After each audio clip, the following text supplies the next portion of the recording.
ब्रह्मास्त्र trick. इससे आपको JEE mains का तो क्वेश्चन बनेगा ही, खास करके आपके बोर्ड का भी क्वेश्चन बनेगा, बहुत बार पूछा जाता है कि पैरामैग्नेटिक बिहेवियर्स इसमें से कौन दिखाएगा। हिंदी की बात करें तो अनुचुंबकीय, हिंदी का मतलब क्या हो गया, अनुचुंबकीय। तो पैरामैग्नेटिक बिहेवियर्स कौन दिखाएंगे, जेईई में भी कई बार पूछा हुआ क्वेश्चन है। तो आइए इसके लिए ट्रिक लिखते हैं। यदि इवन नंबर ऑफ इलेक्ट्रॉन हो और यदि ऑड नंबर ऑफ इलेक्ट्रॉन हो, तो इवन नंबर ऑफ इलेक्ट्रॉन हो जाएगा तो याद रखिएगा डायामैग्नेटिक होगा, और ऑड नंबर होगा तो क्या होगा, पैरामैग्नेटिक होगा, याद रखिएगा। इवन मतलब समझ रहे हैं 2 से डिवाइड, ऑड नंबर मतलब जो 2 से डिवाइड नहीं होगा। और एक्सेप्शन में याद रखिएगा 10 इलेक्ट्रॉन और 16 इलेक्ट्रॉन वाले भी इसमें हालांकि इवन नंबर है, फिर भी ये क्या होंगे, पैरामैग्नेटिक। तो ये एक्सेप्शन याद रखिएगा, आपको एक्सेप्शन में है। ओके, तो चलिए हम लोग देख लेते हैं। ऑक्सीजन का एटॉमिक नंबर 8, 8 दूनी कितना इलेक्ट्रॉन 16। नाइट्रोजन 7 दूनी कितना 14। फ्लोरीन का कितना परमाणु संख्या होता है, एटॉमिक नंबर से भी आप इलेक्ट्रॉन ला सकते हैं। तो फ्लोरीन 9 18 इलेक्ट्रॉन। सल्फर कितना 32।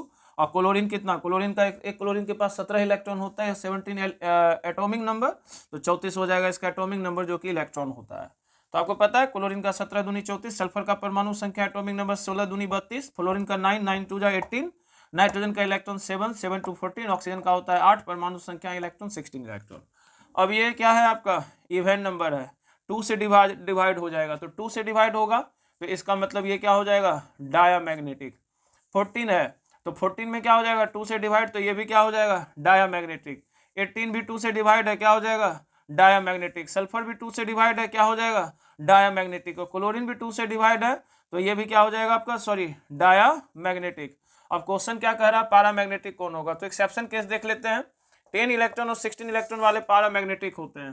तो 10 इलेक्ट्रॉन कहाँ दिख रहा है, नहीं दिख रहा है। 16 इलेक्ट्रॉन यहाँ दिख रहा है, तो ये एक्सेप्शन केस में है। तो डायामैग्नेटिक होते हुए भी ये क्या हो जाएंगे, पैरामैग्नेटिक हो जाएंगे। और एक चीज याद रखिएगा कि O2 का बिहेवियर H2 के बिहेवियर के इक्वल होता है गैसियस फेज में, यानी जो O2 होगा वही H2 होगा। तो H2 डायमैग्नेटिक नहीं होकर क्या हो जाएगा, पैरामैग्नेटिक। यानी इसमें दो ऐसे हैं जो क्या होंगे, पैरामैग्नेटिक, O2 और H2। तो समझ में आ गया होगा आपको ये ट्रिक। तो कैसा लगा बताइएगा। अब आते हैं IUPAC नाम पर। इसका IUPAC नाम लिख पूछा हुआ है, आपके जेईई मेंस का क्वेश्चन है ये। तो कहाँ से काउंट करेंगे, यहाँ से 1 2 3 4। 4 पर क्या हो जाएगा, ब्रोमो, 4 ब्रोमो, 2 मिथाइल, 5 कार्बन है इसमें, साइक्लोपेंटेन। अब ये COOH काउंटिंग नहीं हुआ है तो क्या हो जाएगा, ये कार्बोक्सिलिक एसिड, क्या हो जाएगा, कार्बोक्सिलिक एसिड। तो ये दो क्वेश्चन आपके जेईई मेंस के थे और आपके 21 से 29 जनवरी में भी काफी इम्पैक्टफुल होंगे। तो इस ट्रिक को आप बढ़िया से देख लीजिएगा फिर से एक बार। Even number diamagnetic, odd number paramagnetic.